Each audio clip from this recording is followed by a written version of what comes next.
Alright, I thought I'd do something a little different for this video and actually talk about what I'm doing.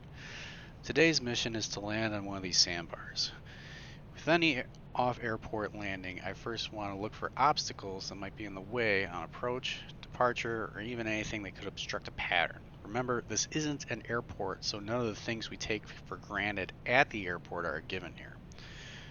Besides some of the obvious things like trees that would be on some of these sandbars, we also have power lines and perhaps towers that could be in the way of a pattern.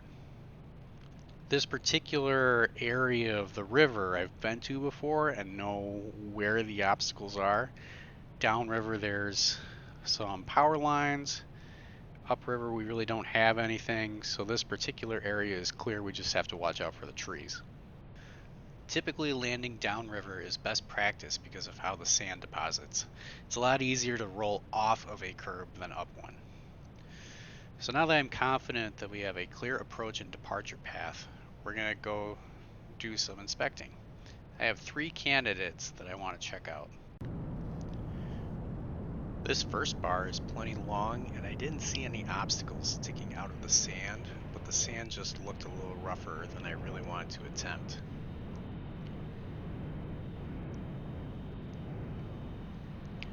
This second bar looks pretty good. I'm also roughly gauging the length by how long it takes to fly over. 1 second at 70 miles an hour is roughly 100 feet. By the way, this is what seaplane pilots would call glassy water. There's really no visual reference as to how high you are above the water.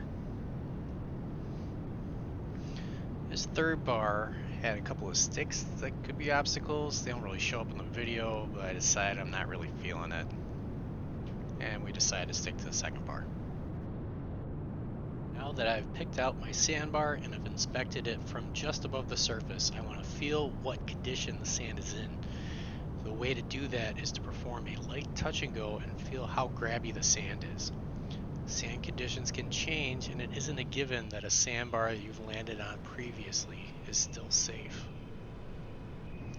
In this particular instance, the sand did not feel grabby at all, and did not seem like it gave a whole bunch, which is exactly what we're looking for. So now I'm ready to land. I'm pretty much just using normal soft field landing technique. Once I land, I shut down and I get out and walk the sandbar. There might be an obstacle that I didn't see during the inspection pass, and walking the bar just helps protect the airplane.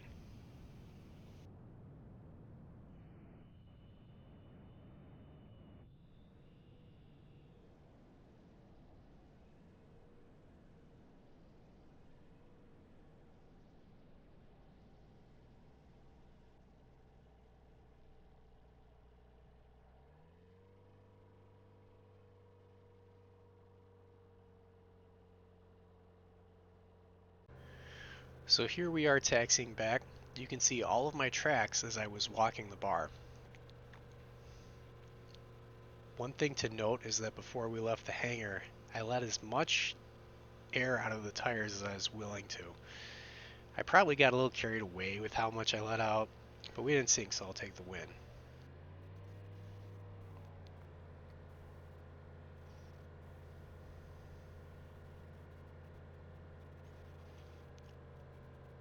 This shot gives you an idea of just how much air I let out. You can see little ripples in the tire.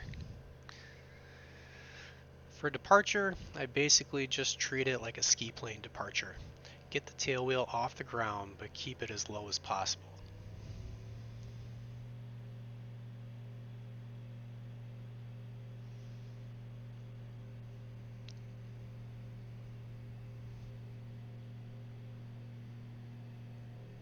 Anyways, that's how I land on sandbars.